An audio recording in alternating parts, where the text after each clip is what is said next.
Mexico City has sunk 9 meters since 1900. Right now, it is dropping another 50 centimeters every year.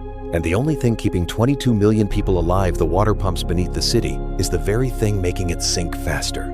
But this disaster was not built in a decade. It was built across 500 years. And the mechanism is so perfectly self-reinforcing that engineers who study it use one specific phrase, a doom loop.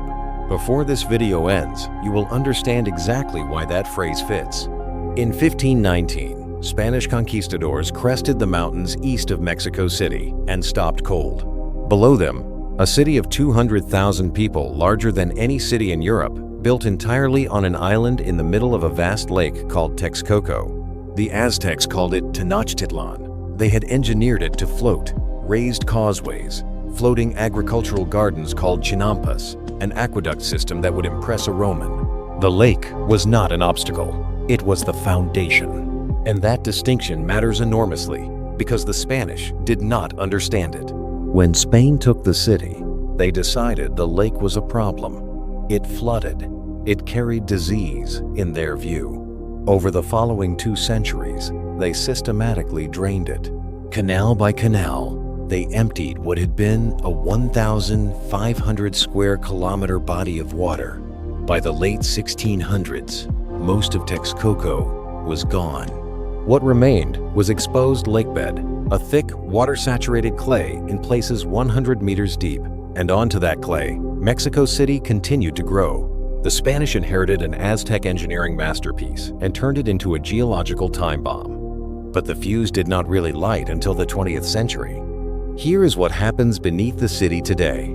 Mexico City sits on an aquifer, an underground reservoir of water trapped in that ancient clay.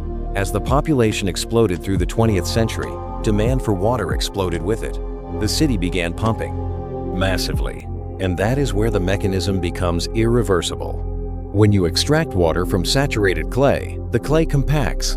The water was holding the particles apart. Remove the water, and those particles collapse together permanently. There is no recovery, no reinflation. It is a one-way process. And across a clay layer 100 meters thick, that compaction adds up fast. That doom loop I mentioned at the start here is exactly how it works, step by step.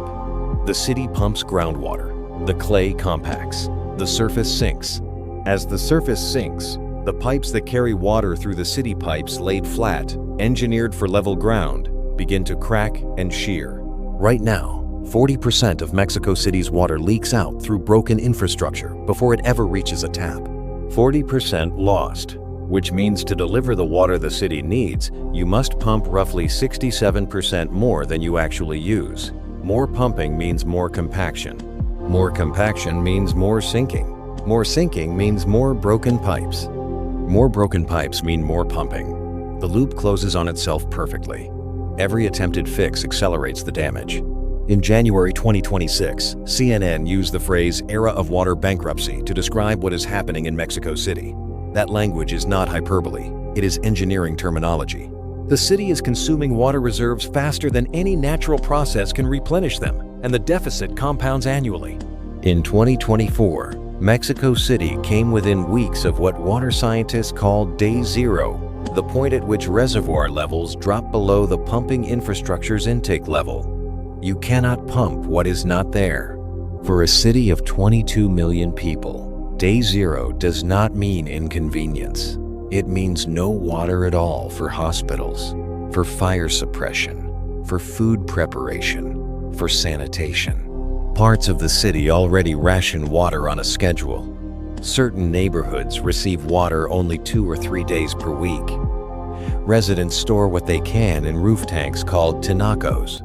The poorest areas built on the softest clay, sinking the fastest, with the oldest pipes receive the least. Engineers are not standing still. Mexico has invested billions in new infrastructure, the Emisor Oriente, a 70-kilometer drainage megatunnel to manage the flooding a sinking city can no longer shed naturally. Water recycling plants are under construction. Rainwater harvesting programs are active. But here is what those solutions cannot address: the clay. Every proposed fix involves either importing water from elsewhere or recycling what is already in the system. none of them put water back into the aquifer at the rate it is being removed. And without that, the compaction continues, the sinking continues, the pipe fractures continue, the loss rate holds at 40% or worsens. To stop the sinking, you would need to stop pumping. To stop pumping, you would need an alternative water supply at scale enough for 22 million people in a landlocked highland city with increasingly unreliable rainfall. That supply does not exist. Building it would take decades the city does not have. 500 years ago, the Spanish looked at an Aztec city built on water and decided the water was the problem. They were wrong. The water was the solution. It was the pressure, the buoyancy holding the clay in place. Drain the lake, lose the buoyancy. Pump the aquifer, lose the clay structure. By the time anyone understood the mechanism clearly, 22 million people were already standing on it. The doom loop is not coming. It is already running. The question Mexico City now faces is not whether the sinking continues. It is who decides which neighborhoods run out of water first and which ones do not. If you found this eye-opening, hit that like button and subscribe for more hidden history. Drop a comment below. Do you think Mexico City can actually be saved?